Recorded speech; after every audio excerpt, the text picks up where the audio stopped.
ગુજરાતના અધિકારીઓ થઈ જાઓ સાવધાન, તમારી પર વોચ રાખવામાં આવી રહી છે। તમે ક્યારે ઘરેથી નીકળો છો, ક્યારે ઓફિસ જાઓ છો, તમારી ગાડી ક્યાં ક્યાં ફરી રહી છે, તમામ પર કેટલાક લોકો વોચ રાખી રહ્યા છે અને તેની બાતમી હજારો લોકોને આપી રહ્યા છે। કયા જિલ્લાના કયા અધિકારીઓ વોચ પર છે અને આખરે કોણ રાખી રહ્યું છે વોચ, જોઈએ આ રિપોર્ટમાં।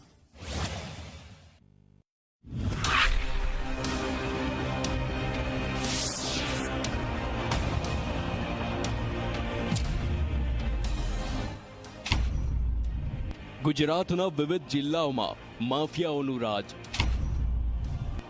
રેતી ખનન કરતા ખનીજ માફિયાઓની ગેંગ મોટા પાયે સક્રિય। પાટણ, બનાસકાંઠા પછી હવે મહેસાણામાંથી પણ રેતી માફિયાઓના જાસૂસી કાંડનો પર્દાફાશ। મહેસાણા જિલ્લામાંથી ખાણ ખનીજ વિભાગે થોડા દિવસ અગાઉ દરોડા પાડીને 2 શખ્સોની ધરપકડ કરી। આ એ જ 2 શખ્સો છે જેમની ધરપકડ કરીને જ્યારે પૂછપરછ અને તપાસ કરી તો અનેક ચોંકાવનારા ખુલાસા થયા। શું ખુલાસા થયા તે જાણવા માટે આ વોટ્સએપ ગ્રુપ પર નજર કરો। ગ્રુપનું નામ ઓનલી ફોર ગુજરાત ચેકિંગ। ગ્રુપની અંદર 537 લોકો। આખી લાઈન જુઓ, કુલ 537 લોકો એક ગ્રુપમાં જોડાયેલા છે અને ગ્રુપની અંદર શું માહિતી આવે છે હવે તેના પર નજર કરીએ। 6038 કોક મોઢેરા બોચરાજી ના મેસેજ પડે, મોઢેરા બોચરાજી સ્ટોપ ના મેસેજ પડે ભાઈ। હવે મોઢેરા બાજુ આવે એવા મેસેજ પડે 6038 ના। મહેસાણા કોઈ અપડેટ આવ્યો તો નોખજો, કોઈ મેસેજ પર માર રાખ પ્રાઇવેટ।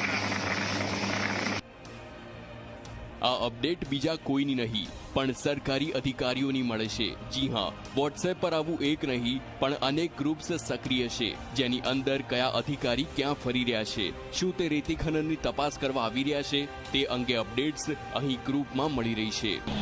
આમાં કયા પ્રકારના લોકો છે તો આપણે કહેવું મુશ્કેલ છે, પણ જે લોકો ઇલીગલ એક્ટિવિટીઝ સાથે જોડાયેલા હોય, માન લો કે કોઈ વાહન સંગ્રહ અને ખનનમાં જે જોડાયેલા હશે એવા લોકો કદાચ આ ગ્રુપમાં હોઈ શકે અને એ લોકો મોસ્ટલી એવા જ બધા મેસેજ વાયરલ કરતા હતા કે સરકારી અધિકારીની ગાડી કઈ તરફ જઈ રહી છે, એ લોકો શું કરી રહ્યા છે, મતલબ કઈ બાજુ જશે ગાડી હવે।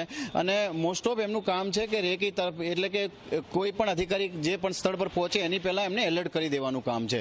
અત્યારે તો એવું કહી શકાય કે જે ગ્રુપ છે, અલગ અલગ ગ્રુપ છે, એ ગ્રુપમાં મોસ્ટ ઓફ તો નાયબ મામલતદાર છે અથવા મામલતદાર છે, આસિસ્ટન્ટ કલેક્ટર છે અને ખાણ ખનીજના તમામ અધિકારીઓની રેખી થતી હોય એવું આરટીઓ ઓફિસર્સ છે, આ બધાનું જણાય આવે છે। ખનીજ માફિયાઓ સરકારી અધિકારીઓની કરે છે રેકી।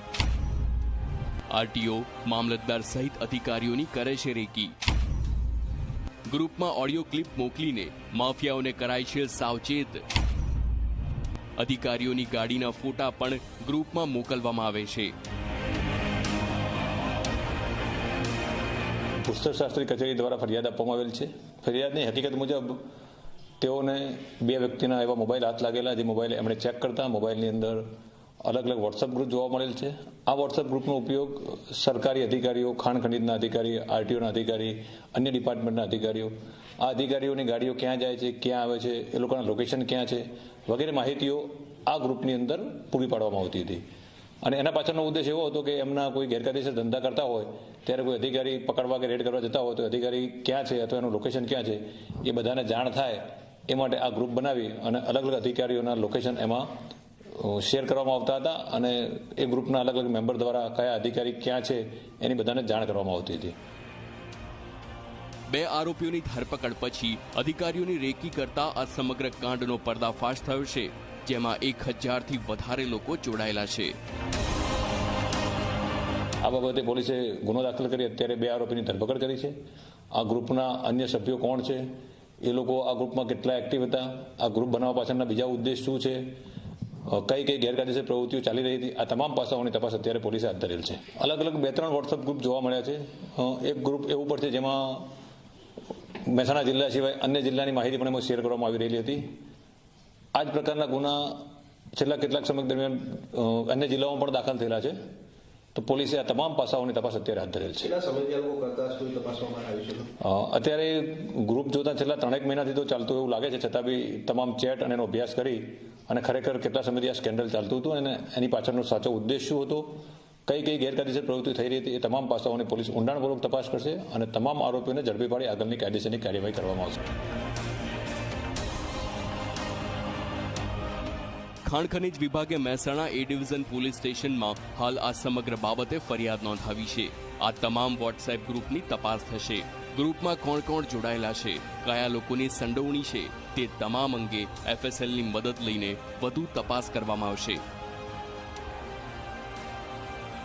આ પહેલા પણ પંચમહાલ અને બનાસકાંઠામાંથી પણ સરકારી ગાડીઓની જાસૂસીનું ગ્રુપ સામે આવ્યું હતું, જેમાં બિલકુલ આવી જ રીતે સરકારી ગાડીઓના લોકેશન અંગે માહિતી આપવામાં આવતી હતી.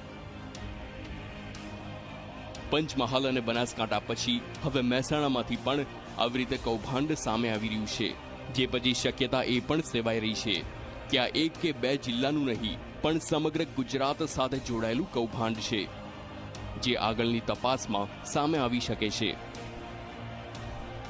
તેજસ દવે, ઝી 24 કલાક, મહેસાણા.